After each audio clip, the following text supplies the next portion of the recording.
Hello, everyone. Yair Spitz here with an update from the field. So we had a nice surprise this morning when we woke up.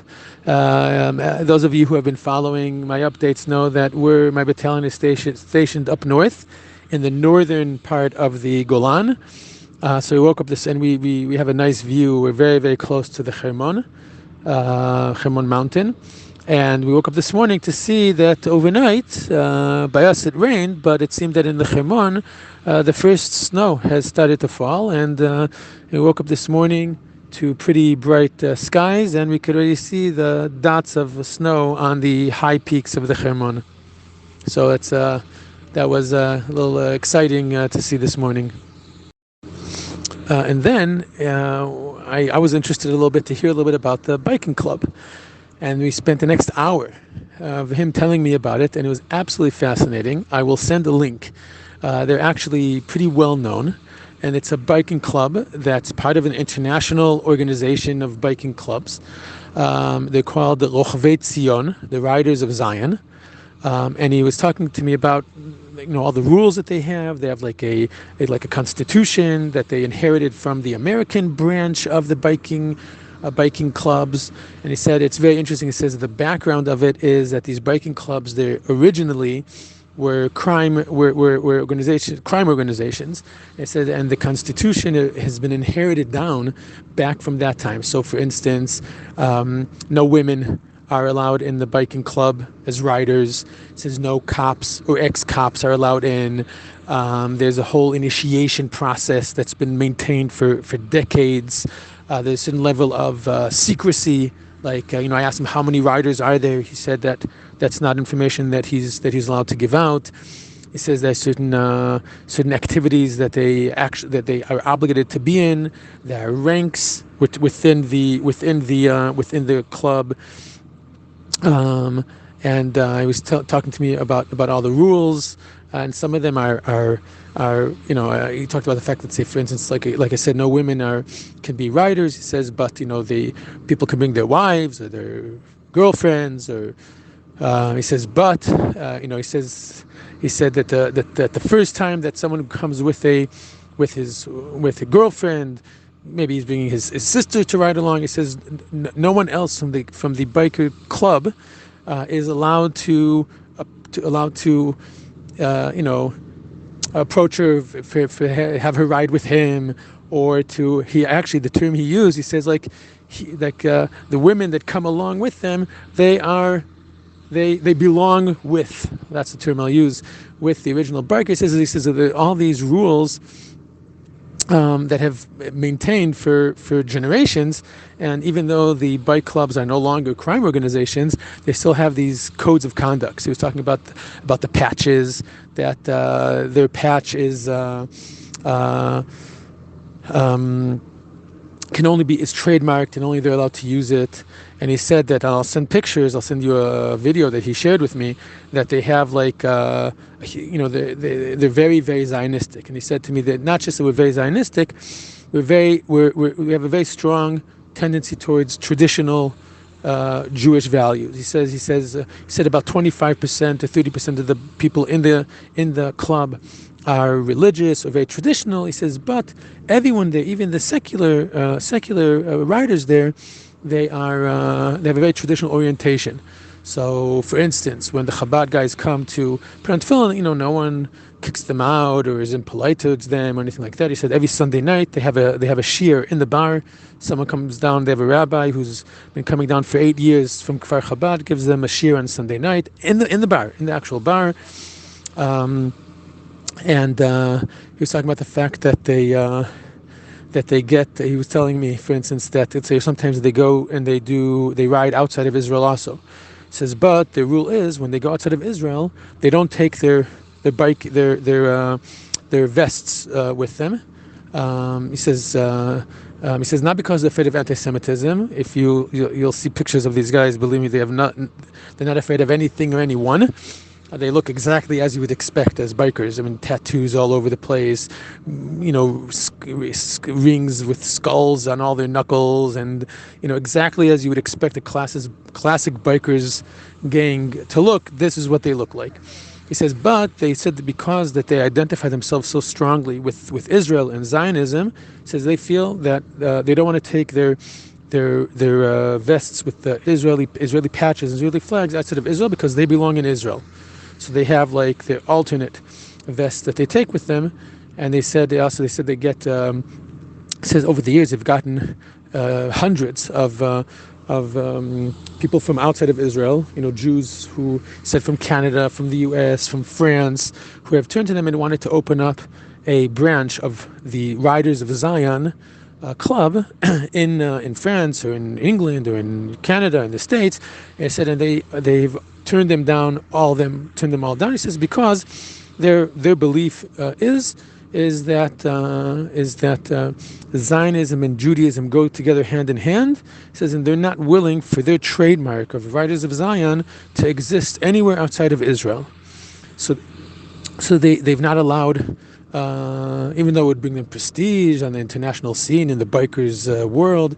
And he said to me, and he shared with me that they had one guy from France, Jewish person from France, who turned to them for 3 years, kept on nudging them and saying and making them all kinds of offers, he'll donate and this and that he really, really wanted to open up a French branch of the Riders of Zion to use their patches. I guess the whole world of patches in the bikers world is a big deal. I guess it's a very big deal. And he said that they're also a very well-known bikers club around the world. He says, and for 3 years he kept on nudging them, and they kept on saying no, absolutely not. And they said to him over and over again, they said, listen, if you really want that much to ride as part of the Riders of Zion, Rochvei Tzion, you have to make Aliyah. You have to come to Israel. This is the only place in the world where someone can ride under the flag of the Riders of Zion with our patches, with the Israeli flag on their actual biker, vest. And he said, and he shared with me that eventually, after 3 years of nudging, this guy made Aliyah to Israel with his whole family. He said, I don't know if this is the only reason, but he says, but he made Aliyah, and very soon afterwards he joined the club, and his family comes to all the events. And he said, and he used that as an example of how standing on your, and this is something he was kind of preaching to me, how standing on your principles eventually has an effect on people. Now, in this bikes club, he said that they don't just get together and drink beer and ride around. He says they're also very active socially. So, for instance, they have 5 or 6 families of fallen soldiers that they've adopted, that they visit them every week, they give them support, that they raise money for them. I'm not talking about just now, I'm talking about over the years. They have, they go every so often, they volunteer with kids, and you have these big, scary-looking bikers that go and they volunteer in kindergartens, especially in the Aza, in the towns around Aza, and Sderot and Netivot. Again, not now. I'm talking about over the years. For years, they've been doing this. They give them gifts. They let them kind of climb on the motorcycles, and it was an amazing conversation to have. And to hear the degree to which, he has this whole world of system of beliefs, and that when we discussed this, I said to, wow, this sounds, the fact that you have like a constitution that you've inherited from previous generations. Some of the things there you agree with, and some of them you have some, are a bit of difficulty for you today to maintain because it doesn't necessarily fit with modern sensitivities. But because you choose to be part of this group and part of this tradition, you hold to these principles and these norms because the mere belonging to this and feeling that you're part of something big, that you identify with this way of life with people all around the world and part of a tradition that's been around for almost 100 years, it says that gives you a feeling of belonging, and that motivates you to do good. And he said, yes, he said to me, and even though I'm not observant and not shomer Torah mitzvot and not shomer kashrut, he said to me, that's why, because of what I'm familiar with from the biking world, I understand the value of everything you're doing, and I think that there's a lot that you could learn from us of how to approach people and how to get your message across and how to attract people to the world that you believe in so strongly. I had a fascinating conversation this morning with one of the soldiers in our unit. He's in charge of all the drivers. He himself is a driver, and he's the one who's in charge of all the drivers and the schedules of the drivers and which driver is in charge is on which vehicle. And so I've mentioned him to you in the past. I don't want to use names, but I'm saying I've mentioned to you in the past. He's a biker, and it seems that in our battalion there are 3 bikers that are in this biking club.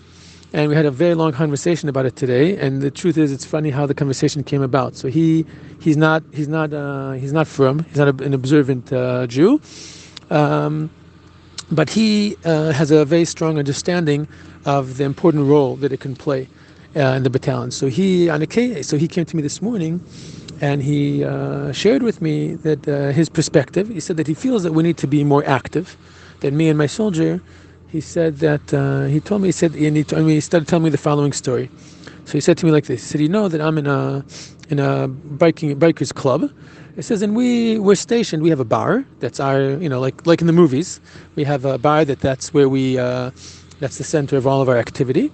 And we're located very close to Kfar Chabad, which is a town up north, close to Haifa, which, as its name is a small town that everyone there is basically Chabad, and it's also obviously a center for Chabad activity and for shluchim, and they go out from there. And so he said, so we're located very close to Kfar Chabad, and he says, and for years and years already, a couple times every Friday morning, a few guys from Kfar Chabad, they come down to us, and they come with tefillin, and they try to. They ask people if they want to put on tefillin. He says, and we're, sympathetic. Some people in the bikers club, I'm not going to use the word gang, that's the wrong word to use, he told me. Says, some of the people in the bikers club are actually, they themselves are religious anyway, and some of them are Masorti, are traditional, and some just in general are open to the possibility. So he says, and he said to me like this. He said that he noticed, it's very interesting to see. He says there's about 4 or 5 Chabad guys who come every week. It says in the first one, or one of them, he says, and each one has a different style. He says one of them comes in and he'll just take a kippah out from his pocket, and he'll go and he'll just plop it down on someone's head, and said, here, come, come put on tefillin. He says, and some of the guys, he says, including him, he says when they do that to him, he doesn't like it. And he immediately says, no, I don't want it, I'm not interested. And it creates a feeling of like anti for them. He says, but there's always like 2-3 guys that when he does that, they okay, no problem. The moment they have the kippah on their head, it makes them feel like, okay, yeah.